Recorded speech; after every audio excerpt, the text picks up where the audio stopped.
The courtroom smells like old wood and anxiety. Fluorescent lights hum overhead, casting harsh shadows across worn benches and scuffed floors. Marcus Hartwell adjusts his cufflinks, 18-karat gold, custom made, and leans into the microphone with the practiced ease of a man who's never been told no. Your Honor, this is frankly absurd. His voice carries the smooth confidence of boardrooms and country clubs. Ms. Williams was a cleaning woman, a perfectly adequate one, I'm sure. But her termination was a routine business decision, nothing more. Grace Williams sits alone at the plaintiff's table, her hands folded on the cheap laminate surface. Her ivory dress is pressed but simple. No jewelry except her mother's silver cross. She doesn't look at Hartwell. She doesn't need to. The gallery titters. Hartwell's 5 attorneys, matching navy suits, matching leather briefcases, exchange knowing glances. This will be over by lunch, let me be clear, Hartwell continues, warming to his performance. Ms. Williams cleaned offices. She emptied trash. She has no education in corporate governance, no understanding of organizational dynamics, yet she comes before this court claiming discrimination, claiming retaliation, claiming I somehow targeted her specifically. He pauses for effect. I don't even remember meeting her. More laughter. Grace's lawyer, James Chen, 29, overworked, underpaid, half rises to object, then settles back down. What's the point? The damage is done. The judge, a weary woman named Patricia Reeves, rubs her temples. She's heard 1,000 cases like this. Deep pockets crush little people. It's the way of the world. Mr. Hartwell, please answer the question. Did you or did you not personally authorize Ms. Williams's termination? I did. No hesitation. It was a cost-cutting measure. Nothing personal. Judge Reeves turns to Grace. Ms. Williams, do you wish to cross-examine the witness? The courtroom waits. Hartwell leans back in his chair, already mentally drafting the press release. James whispers urgently, shaking his head. Grace stands. 6 months earlier. Grace's alarm sounds at 4:17 a.m., not 4:15, not 4:20, exactly 4:17, because the bus leaves at 4:52, and she needs 35 minutes to dress, make coffee, and check on her mother.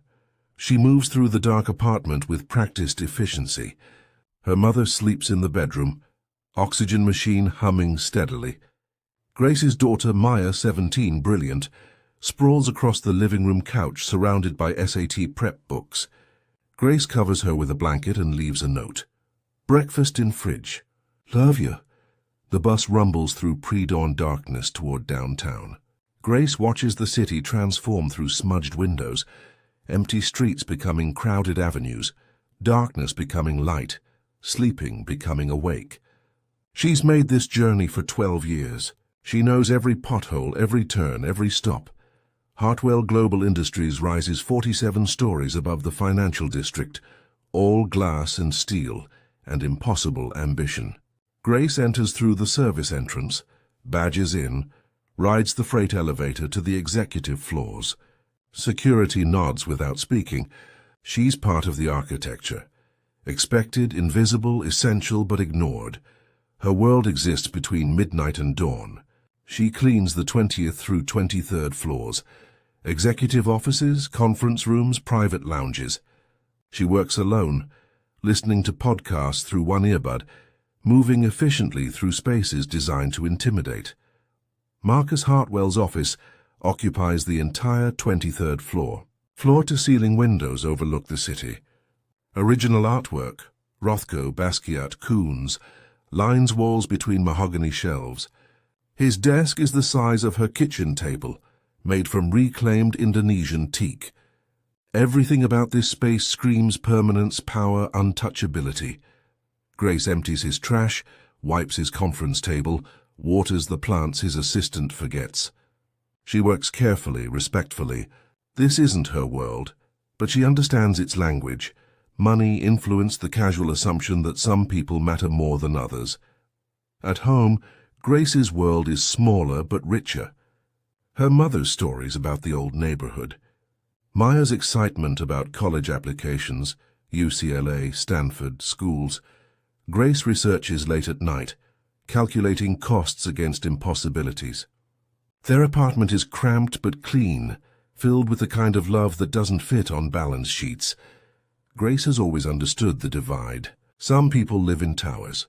Some people clean them. The system works because everyone accepts their place, until someone decides your place no longer exists. The email arrives on a Tuesday afternoon while Grace is grocery shopping. Report to HR immediately upon arrival. No context. No explanation. Just the cold efficiency of corporate communication. She takes the bus back downtown, arrives at 5:30 p.m., hours before her shift. The executive floors are still populated, alive with meetings and urgency. She feels exposed in daylight, her cleaning uniform suddenly conspicuous among tailored suits and designer heels. HR is on the 14th floor. The receptionist doesn't look up. Ms. Williams? Conference room C, 3 people wait inside. Hartwell's assistant, Marcus Sterling, HR Director Patricia Vale, and a security guard Grace doesn't recognize. No one offers her a seat. Sterling slides a paper across the table. Your employment is terminated effective immediately. Performance issues. Sign here. Grace's hands go cold. Performance issues. I've worked here 12 years. My evaluations have always been excellent. Vale's expression is rehearsed sympathy. This is a difficult decision, but the company is restructuring its facilities management. We're consolidating services with an outside contractor. Then why does it say performance issues? Silence. Sterling glances at his phone. Vale adjusts her glasses. The security guard shifts weight from one foot to another. If I'm being terminated for restructuring, why not say that? Why lie on the paperwork? Vale's sympathy evaporates. Ms. Williams, you can sign this voluntarily, or we can mark you as refused termination. Either way, you're leaving this building today. Grace reads the document carefully. No severance, no notice. No unemployment eligibility if she's terminated for cause. Her mother's medical bills flash through her mind. Maya's college applications. The rent due in 2 weeks. I'd like to speak with Mr. Hartwell. Sterling actually laughs. Mr. Hartwell doesn't involve himself in personnel matters at your level. Sign the paper, Ms. Williams. She doesn't sign. She sets down the pen and looks Sterling in the eye. I want the real reason. Something flickers across his face. Annoyance, maybe, or satisfaction. The real reason. You've been here too long. You're expensive. We can hire someone younger and cheaper. That's business. He leans forward. You're replaceable. We all are, but some of us more than others. The security guard escorts her to her locker. She packs 12 years into one cardboard box. Her spare shoes, her headphones, a photo of Maya. Other cleaning staff watch from doorways, silent with shared understanding. This could be any of them tomorrow. Outside, the evening rush streams past. Grace sits in her car in the dim parking garage, hands gripping the steering wheel. The termination notice crumpled in her lap. 12 years. Gone in 17 minutes, Grace doesn't start the car. She sits in the parking garage's artificial twilight, listening to her own breathing. The fluorescent lights overhead buzz and flicker. Someone's car alarm chirps in the distance. Normal sounds. Normal evening. But nothing feels normal. Her phone vibrates. Maya, how's work? Grace stares at the message. How does she answer? How does she explain that she was erased from a building she helped maintain for over a decade? She closes her eyes. Sterling's words echo. You're replaceable. We all are, but some of us more than others. That's the part that burns, not the firing itself. She's seen enough people dismissed over the years to understand corporate brutality. That's the casual contempt, the certainty that she'd disappear quietly, gratefully, invisibly, that she'd accept her disposability as natural law. Grace thinks about her mother's words, repeated like scripture throughout her childhood. Keep your head down. Do your work. Don't make trouble. Survival wisdom from a generation that understood the cost of visibility. Grace has lived by those rules. Worked hard, stayed quiet, remained invisible except when absolutely necessary. But something shifted in that conference room, something in Sterling's smirk, in Vale's rehearsed sympathy, in the security guard's bored expression. They weren't just firing her, they were erasing her, as if 12 years of her life could be reduced to one line on a termination notice. She remembers the nights she worked through back pain because they needed the money. The time she rescheduled Maya's school events because she couldn't miss a shift. The quiet pride she took in her work, the perfectly cleaned offices, the organized supply closets, the trust she'd earned from building management. None of it mattered. She was expensive, replaceable, disposable. Grace opens her eyes. The parking garage looks the same, but something inside her has fundamentally shifted. She won't disappear. She won't accept this quietly. Not because she's angry, though she is, but because something deeper than anger is stirring. A sense that this isn't just wrong. It's suspicious. Why lie about performance issues? Why the rush? Why Sterling's satisfaction? She starts the car. Grace's mother, Dorothy Williams, had been a seamstress in a garment factory for 43 years. She taught Grace one lesson above all others: pay attention. People show you who they are when they think you're not watching, Dorothy would say, hemming a dress while 8-year-old Grace did homework at the kitchen table. The way someone treats a waiter tells you more than any job interview. The way a boss talks on the phone when they think they're alone, that's the truth. Grace learned to notice things. The small tells. The patterns others missed. In school, she watched teachers and learned which ones genuinely cared versus which ones were counting days to retirement. At her first job, a diner in the old neighborhood, she noticed which regular customers left real tips versus performative ones. When she started at Hartwell Global, she applied that same attention. She learned the rhythms of the executive floors, which executives stayed late genuinely working versus which ones stayed late for appearances, which assistants were ambitious versus which ones were diligent, which offices had real power versus which ones had impressive titles. And she noticed Marcus Hartwell. He arrived at odd hours, 2 a.m. sometimes, 4 a.m. others. Always alone. Always making phone calls behind closed doors. Grace learned to recognize his voice through walls. Sharp, urgent, occasionally desperate. Not the smooth confidence he performed for others. She noticed the documents left on his desk, the ones he'd review and then crumple in frustration. The whiteboards filled with numbers, always erased before dawn. The trash bins stuffed with printed emails and spreadsheets, torn deliberately before disposal. For years she thought nothing of it. Rich people had rich problems. It wasn't her business. But 3 years ago something changed. Hartwell started leaving documents intact, not crumpled, not torn, just discarded, as if he'd stopped caring whether anyone saw them. Grace's attention, trained since childhood, registered the shift. She started photographing certain documents before disposing of them. Not systematically, not with any plan, just instinct, triggered by her mother's old wisdom. When someone stops being careful, it means they've decided you don't matter enough to be careful around. She stored the photos in a cloud account under her mother's maiden name, not for any specific reason, just Dorothy's voice in her head. Pay attention, remember, you never know when you'll need to prove something. Grace has 847 photographs spanning 3 years, spreadsheets, emails, wire transfer confirmations, handwritten notes on Hartwell's personal stationery. She hasn't reviewed them carefully, until now. Sitting in her apartment that night, termination notice on the coffee table, Grace opens the cloud account for the first time in months. She scrolls through images while her mother sleeps and Maya studies.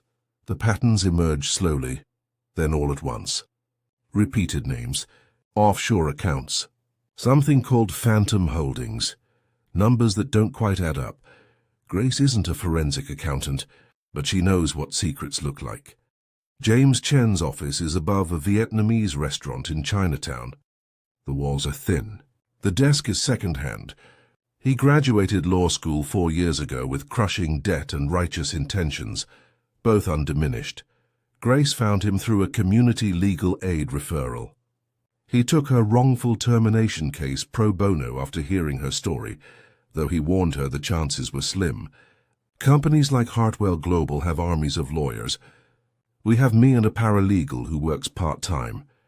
Now Grace sits across from him, her phone on his cluttered desk, scrolling through 3 years of photographs. James's expression changes from polite interest to confusion to something like fear.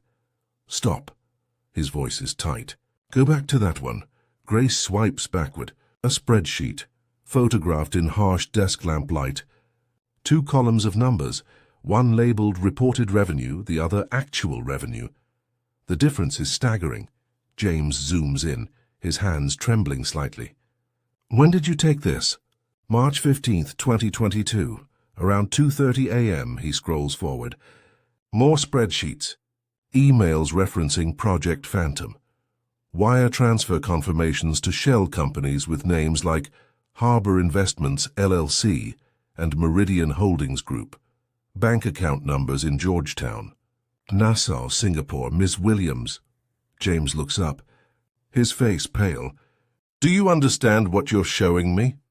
"Documents Mr. Hartwell threw away." "No." James stands, begins pacing his tiny office. "You're showing me evidence of massive corporate fraud. Wire fraud, securities fraud, possibly money laundering." He stops, grips the back of his chair. "This isn't a wrongful termination case anymore. If what I'm seeing is real, if these documents are authentic, this is a federal criminal matter." Grace feels something cold settle in her stomach. "How much are we talking about?" James sits back down, calculates quickly on a legal pad. "Based on these numbers, if Phantom Holdings is what I think it is, a shell company used to inflate quarterly earnings, we're talking about billions, maybe 2-3 billion over 8 years. The number hangs in the air like smoke." Grace thinks about her $12 hourly wage, her mother's medical bills, Maya's student loan calculations, the arithmetic of poverty versus the arithmetic of fraud. "He fired me because I was there too long," Grace says slowly. "I became a liability." James nods. "You were invisible until you weren't. How long have you been cleaning his office?" 12 years. And these photos go back 3 years. Why did you start taking them?" Grace considers this. He stopped being careful. He started leaving documents whole instead of shredding them. It felt wrong, like he decided I didn't matter enough to worry about. James sits back, a strange expression on his face, respect, maybe, or recognition. He made the mistake arrogant people always make. He assumed invisibility meant blindness. What do we do now? James is quiet for a long moment. "Ms. Williams, if we pursue this, if we go to federal prosecutors with this evidence, Hartwell will come after you. He'll destroy your reputation. He'll tie you up in litigation for years. He has resources we can't imagine." He meets her eyes. "And there's a real possibility of retaliation." "Not legal retaliation. The other kind?" Grace thinks about Sterling's smirk, the security guard's cold efficiency, the speed of her erasure. "He already destroyed me," she says quietly. "I lost my job, my income, my health insurance. My daughter's watching me try to explain how we'll pay for college. My mother's asking if we need to move to a cheaper apartment." She leans forward. "Mr. Chen, he took my invisibility for granted." "That was his mistake. I'm not invisible. I'm just patient." James studies her for a long moment. Then he opens his laptop. "Okay, let's build a case." They work through the night, organizing 847 photographs into chronological order. The story they reveal is breathtaking in its audacity. Hartwell created Phantom Holdings 8 years ago as a subsidiary. He funneled real revenue through it, then reported inflated numbers to make quarterly earnings look stronger. The fake growth attracted investors and secured massive loans based on false financial health. By 3 a.m., James has compiled a preliminary report. He sends encrypted copies to 3 places: his own backup server, Grace's cloud account, and a secure folder with his law school mentor. "Tomorrow we file an amended complaint," James says. "Not just wrongful termination. Retaliation for whistleblowing. And we send everything to the SEC and FBI." Grace stands at his office window, looking out at the sleeping city. Somewhere in one of those towers, Hartwell is sleeping in his penthouse, certain of his untouchability. "He's going to come after me," Grace says. "Yes." "Good." She turns from the window. "Let him try." The wrongful termination hearing is scheduled for 9 a.m. on a Tuesday. Grace arrives early with James, both carrying worn briefcases that feel inadequate against what's coming. The courthouse is old municipal architecture, marble floors, high ceilings, the weight of bureaucracy in every corner. Hartwell arrives at 8:57 a.m. with an entourage, 5 attorneys in matching navy suits, 2 paralegals carrying document boxes, his personal assistant with a leather portfolio, and Hartwell himself, wearing a charcoal suit that costs more than Grace's annual rent, projecting the casual confidence of someone who's never lost. The courtroom is small for a civil hearing, 20 benches, fluorescent lighting, a tired American flag in the corner.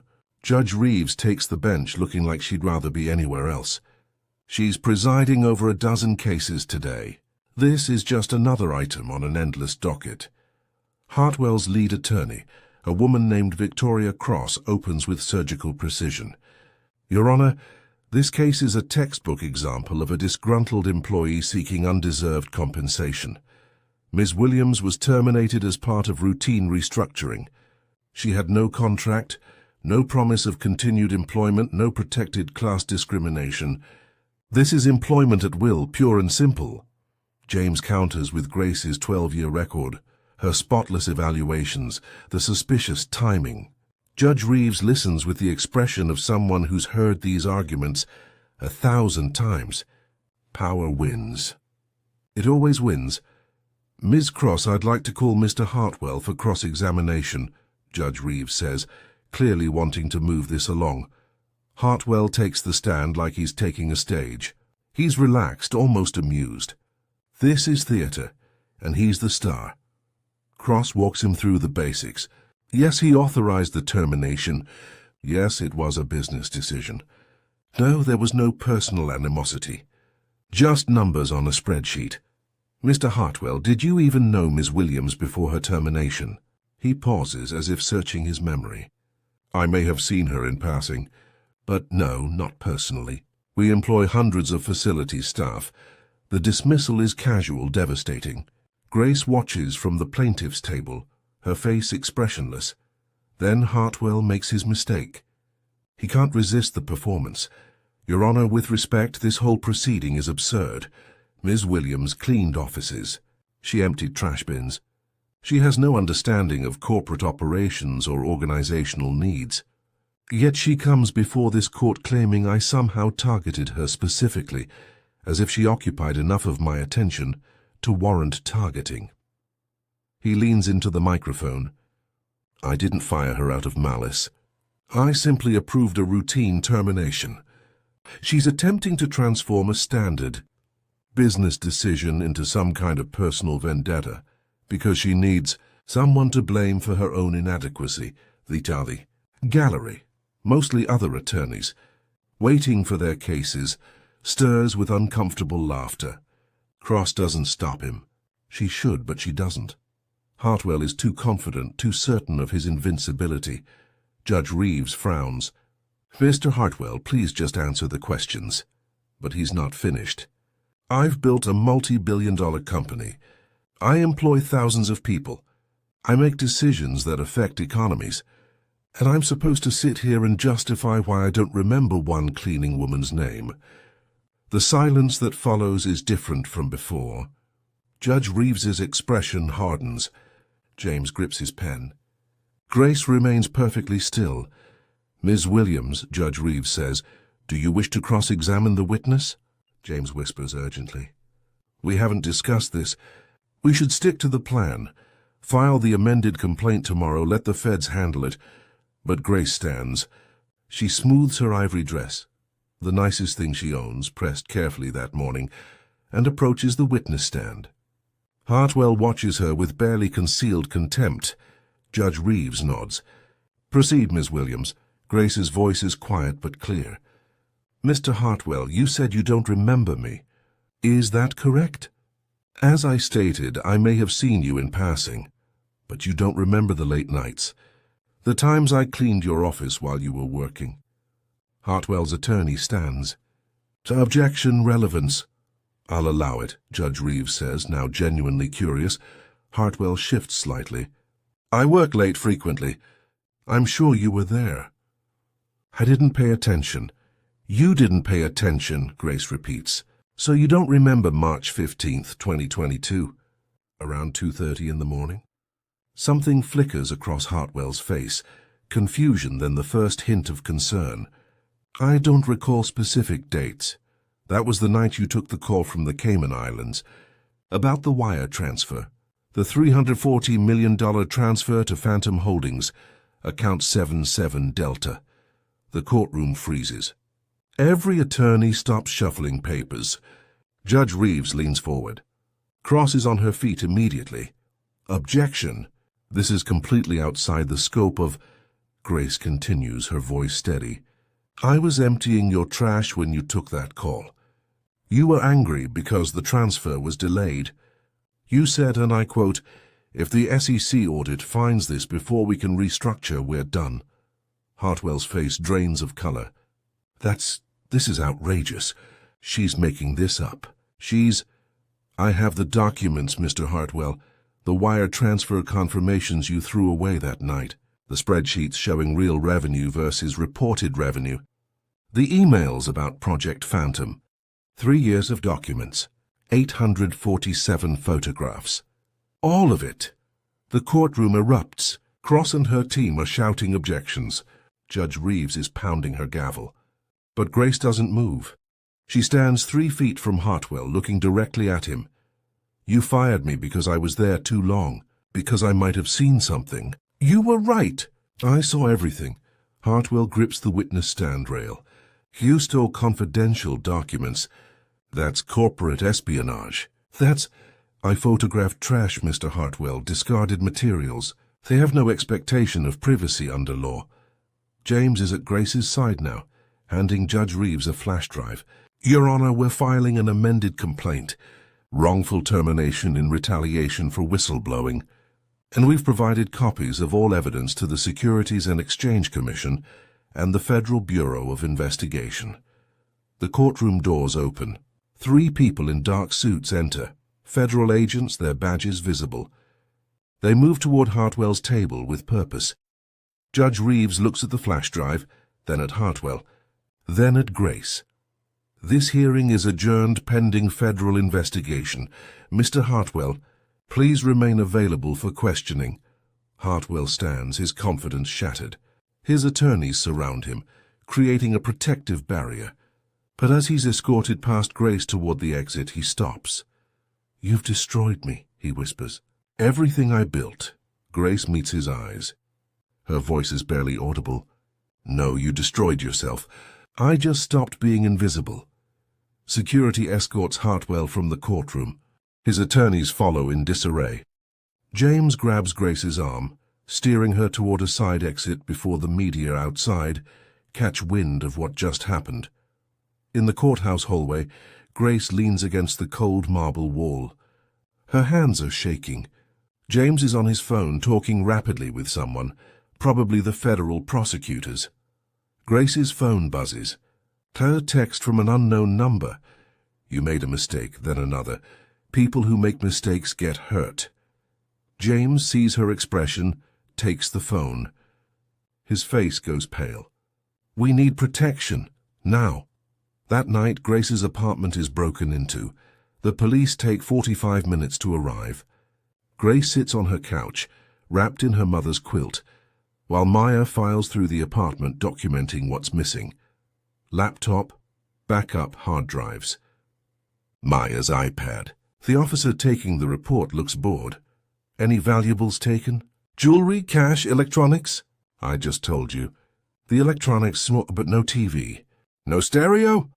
He glances around the modest apartment. Usually burglars take everything.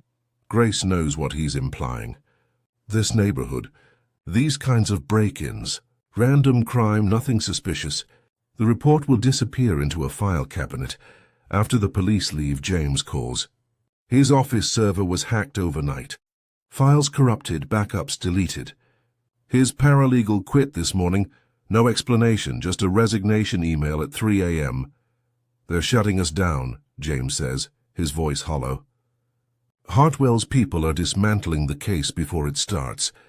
Without the evidence, we still have the flash drive, Grace says. Which is where exactly? Grace closes her eyes. The flash drive was in her laptop bag, which was taken, along with every physical copy of the documents. She sits in Maya's room after the call ends. Her daughter's dresser drawers are pulled open, contents scattered, a deliberate message. They were here. They touched everything you love. They can come back any time. Dorothy appears in the doorway, oxygen tube trailing behind her. Baby, we can stop this. We can tell them you made a mistake, that you'll go away quietly. Grace shakes her head. She can't speak. If she speaks, she'll cry, and if she cries, she'll shatter. He's too powerful, Dorothy whispers. Men like that, they don't lose. They just destroy anyone who tries to make them lose. Grace thinks about Sterling's smirk. Hartwell's confidence. The casual certainty that she was disposable. The system that makes women like her invisible until they dare to be seen, then punishes them for the audacity of existence. But she also thinks about something else. Something her mother taught her about preparation. Mama, Grace says quietly, do you remember teaching me about backup plans? Dorothy nods slowly. About how the most important things should always have 3 homes. One for use, one for safety, one for insurance. Recognition dawns in Dorothy's eyes. Grace pulls out her phone, the one thing the burglars didn't take because it was in her pocket at the courthouse. She opens a cloud account registered under Dorothy's maiden name, Dorothy Chen, her mother's name before marriage. 847 photographs. Every document, every spreadsheet, every email, uploaded over 3 years to a server. Hartwell's people don't know exists. The evidence still exists. Grace texts James, check your email. Password is your mother's birthday. Then she sits in the darkness of her daughter's room, listening to her mother's breathing, feeling the fear slowly transform into something harder, colder, more dangerous. Hartwell thinks he's won. He thinks fear will make her disappear. He's wrong. The diner on 5th Street opens at 6 a.m. Grace and James meet over coffee that tastes like dishwater and determination. James looks like he hasn't slept. Eyes red, suit wrinkled, hands shaking slightly as he stirs sugar into his cup. I downloaded everything, he says. Spent all night organizing it with a forensic accountant I know from law school. Grace, this is bigger than I thought. He slides a folder across the table. Grace opens it carefully. Inside are printed summaries, transaction histories, corporate filings, bank records tracing money from Hartwell Global through a maze of shell companies. Phantom Holdings is just the beginning, James explains. Hartwell created at least 6 subsidiaries. Harbor Investments, Meridian Holdings, Pacific Ventures, others, all of them fake.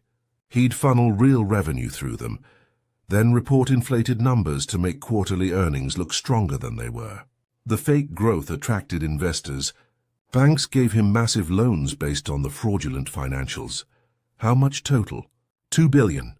Maybe more. Over 8 years. James leans forward. He used the loan money to buy real assets, properties, smaller companies, stock portfolios. So there are real assets, but they're purchased with money obtained through fraud. When this collapses, thousands of investors will lose everything. Grace thinks about her $12 hourly wage, her mother's medical bills, the arithmetic of fraud measured in billions while she calculated groceries in dollars. What do we do? I already contacted the SEC and FBI, sent them everything. They're moving fast. This is too big to ignore. James pauses. But Grace, you need protection. Real protection. These people broke into your home. They're threatening you. If Hartwell goes down, he'll take everyone with him he can.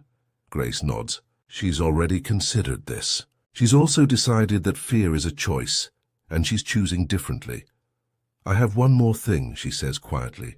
She pulls out her phone and shows James a video file, recorded 3 years ago. Her phone propped on a supply cart, capturing Hartwell on a late-night call. James plays it. Hartwell's voice is clear. I don't care about the audit timeline. We restructure Phantom's holdings before Q4 or we're exposed. Move the Cayman accounts to Singapore. Split the large transactions into smaller ones. Make it look organic. James stares at her. You recorded him. My phone was recording while I cleaned. I didn't realize until later. I saved it because, Grace shrugs, because my mother taught me to keep records. This is direct evidence of intent. With this, the financial documents, your testimony. Grace, this is everything. This sends Hartwell to prison. They spend the next hour planning. James contacts a federal prosecutor he worked with at Legal Aid. The prosecutor, Maria Santos, 35, ambitious, hungry for high-profile cases, agrees to meet that afternoon. At 2 p.m., they sit in a conference room at the federal building. Santos reviews the evidence with 2 FBI agents. She's silent for a long time, scrolling through documents on her tablet. Finally, she looks up. Ms. Williams, I need to be clear. If you testify, Hartwell's attorneys will destroy you. They'll question your motives, your credibility, your intelligence. They'll make you the villain, the thief who stole confidential documents, the disgruntled employee seeking revenge. I know. They'll argue illegal recording, invasion of privacy, corporate espionage. They'll tie this up in procedural challenges for months. I know. Santos studies her. Why are you doing this? You could walk away, take a settlement, disappear. Grace thinks about this. About 12 years of invisibility. About Sterling's smirk and Hartwell's casual contempt. About Maya's college applications and Dorothy's oxygen machine and all the small indignities of poverty measured against the vast indifference of wealth, because he thought I didn't matter, Grace says simply. And I want him to know he was wrong. Santos nods slowly. Then she stands and offers her hand. Okay, let's build a case. The federal courthouse is different from the civil building. More security, more gravity, more sense that what happens here actually matters. The gallery is packed with reporters, investors, and federal observers. This isn't a wrongful termination hearing anymore. This is United States versus Marcus Hartwell, federal securities fraud. Grace sits at the prosecutor's table, James beside her. Across the aisle, Hartwell's defense team occupies 2 full tables. 7 attorneys now, all projecting aggressive competence. Hartwell himself looks thinner, grayer, the confidence replaced by barely controlled rage. Judge William Morrison presides, 60 years old, no nonsense, a former prosecutor who's seen every trick. He gavels the hearing to order. Santos stands. Your Honor, the government wishes to call Grace Williams. Grace takes the stand. The courtroom feels impossibly large, impossibly public. Every eye is on her. She thinks about her mother watching from home, about Maya sitting in the back row, about 12 years of being invisible ending right now. Santos begins gently. Ms. Williams, please tell the court how you came to possess the documents in question. Grace explains. 12 years cleaning Hartwell's office. The late-night shifts, the trash bins filled with documents, her instinct to preserve what seemed important. Hartwell's lead attorney, a man named Robert Chen, no relation to James, objects repeatedly. Hearsay, speculation, improper chain of custody. Judge Morrison overrules most of them. Continue, Ms. Williams. Santos projects the first document onto the courtroom screens, a spreadsheet with 2 revenue columns. Can you explain what we're seeing? This shows reported revenue versus actual revenue for Q3 2022. Mr. Hartwell reported $840 million. Actual revenue was $520 million. The difference was attributed to Phantom Holdings, a subsidiary that doesn't actually generate revenue. How do you know this? Because I photographed this document from his trash on March 15, 2022, along with wire transfer confirmations showing money moving from Hartwell Global to Phantom Holdings and then back, creating the illusion of subsidiary revenue. The gallery murmurs. Robert Chen stands. Objection. Ms. Williams has no expertise in corporate finance. She's a cleaning woman offering speculation. Santos doesn't miss a beat.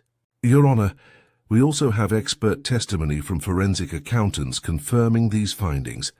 Ms. Williams is simply establishing document provenance. Judge Morrison nods. Overruled. Continue. Santos projects more documents, emails, wire confirmations, bank statements from Cayman accounts. Each one, Grace explains calmly, came from Hartwell's trash over 3 years. Each one shows systematic fraud, money moved between shell companies, inflated earnings reported to investors, loans obtained under false pretenses. Then Santos plays the video. The courtroom goes silent as Hartwell's voice fills the space. I don't care about the audit timeline. We restructure Phantom's holdings before Q4 or we're exposed. The camera angle is low, Grace's phone propped on her supply cart, but the audio is perfect. Hartwell in his office at 2 a.m. speaking freely, admitting everything. When the video ends, the silence is absolute. Robert Chen is on his feet. This recording is illegal. Violation of privacy.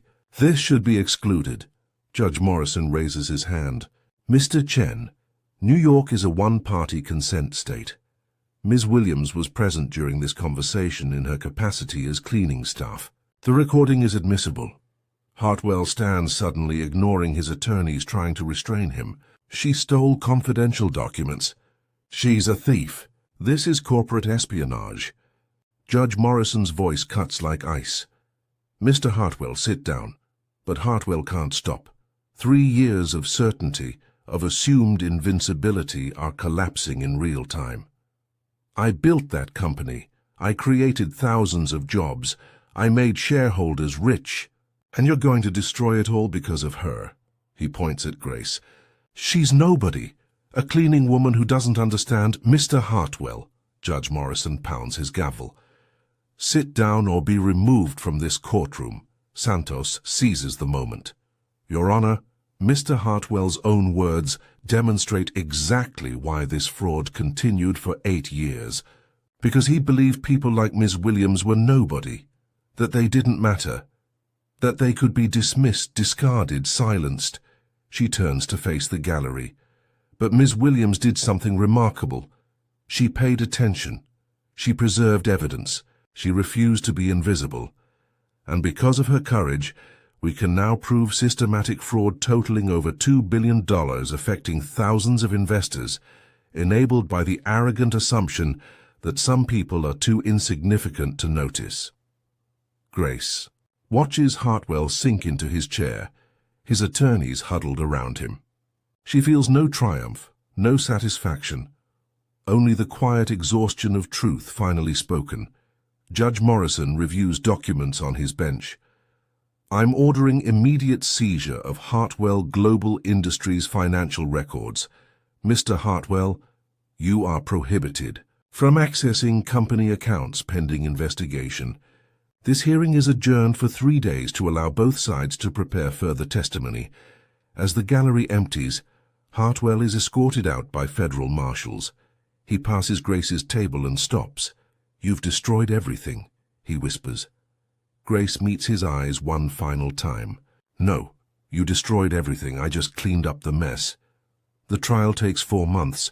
Grace testifies 3 times, endures cross-examination designed to break her, watches Hartwell's attorneys try every legal maneuver to exclude evidence or discredit her testimony. None of it works. The forensic accountants confirm every document. The FBI traces every wire transfer. The SEC finds additional fraud Grace hadn't even documented. The house of cards collapses completely. In the end, Marcus Hartwell is convicted on 17 federal counts. securities fraud, wire fraud, false statements to federal regulators, conspiracy. He's sentenced to 25 years in federal prison, without possibility of parole. Hartwell Global Industries files for bankruptcy within a week of the verdict. Its stock becomes worthless overnight, but the SEC manages to recover $1.8 billion in assets, properties, investments, offshore accounts, enough to provide partial restitution to defrauded investors. Grace receives her settlement from the wrongful termination suit, $340,000 plus legal fees. She also receives a whistleblower reward from the SEC, $2.3 million, a percentage of the recovered funds. The numbers still feel surreal. She deposits the checks, pays off her mother's medical debt, establishes a college fund for Maya. The rest goes into savings and a trust for her mother's care. She doesn't buy a new car or move to a bigger apartment. She returns to work 2 months after the trial, not at a corporate building, but at a small cleaning company serving neighborhood businesses. The work is the same, but the weight is different. One evening, Maya asks her if she's afraid of retaliation. Grace is folding laundry at the kitchen table, warm clothes fresh from the dryer. "I was afraid," she admits, "but fear only works if you let it make you small. Hartwell's mistake was thinking I was already small. That invisibility meant powerlessness." Dorothy, stronger now with better medical care, watches from her chair by the window. "You did what was right, baby. That's all we can ever do."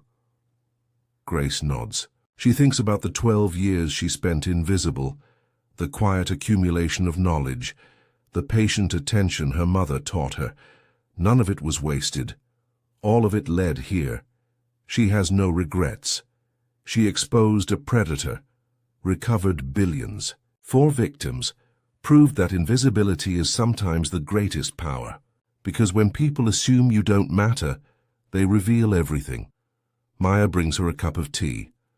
"Mom, everyone at school knows what you did. They're calling you a hero." Grace shakes her head. "I'm not a hero. I'm just someone who paid attention and refused to disappear." She meets her daughter's eyes. That's all it takes sometimes: attention, patience, the courage to be seen. Outside, the evening traffic hums. The apartment smells like detergent and possibility. Grace finishes folding laundry while her mother dozes and her daughter studies. This is what justice looks like. Not revenge, not triumph, but restoration. The quiet dignity of work continued. The knowledge that speaking truth mattered. Hartwell will spend the next 25 years in prison. Grace will spend them living. That's the difference between them. 6 months later, Grace stands in her mother's kitchen, golden afternoon light streaming through windows she cleaned that morning. Dorothy sits at the table, sorting mail, her breathing easier now with better medication. Grace thinks about the question reporters kept asking after the trial. What made you do it? What made you risk everything? She never had a good answer then. But now, in the quiet of her kitchen, she understands. Power makes people blind. Wealth makes them careless. And the people we dismiss as invisible are often watching most carefully. Hartwell built an empire on the assumption that some people don't matter. That cleaning staff are furniture. That 12 years of presence equals 12 years of absence. He was so certain of his superiority that he stopped being careful. He discarded evidence because he couldn't imagine anyone would notice or understand it. That was his fatal arrogance. Believing invisibility meant powerlessness. But Grace learned something different from her mother. She learned that attention is power, that patience is strength, that the people others dismiss are often collecting the truth while the powerful perform their lies. She doesn't regret exposing Hartwell, but she regrets that it required cruelty to make her act, that she needed to be wronged before righting a larger wrong. Maybe that's the real lesson. We all have power we don't recognize until circumstances force us to use it. The question isn't whether we're strong enough to fight. The question is whether we'll recognize the moment when fighting becomes necessary. Grace folds the last dish towel and sets it on the counter. Through the window, she watches Maya laughing with friends on the street below. Her daughter will go to UCLA next fall. Full scholarship, plus the trust fund Grace established. This is what justice looks like. Not revenge, but restoration. Not destruction, but balance. Not the powerful made weak, but the invisible made undeniable. Hartwell built his empire on lies. Grace dismantled it with the truth. And somewhere in that equation is a moral simple enough to remember, powerful enough to change everything. Pay attention. Remember, don't disappear. The people watching from the margins see everything. And when they finally speak, empires fall. Grace turns from the window and pours herself tea. The apartment is warm. Her mother is healthy. Her daughter is thriving. Justice wasn't instant or perfect, but it arrived, and that's enough.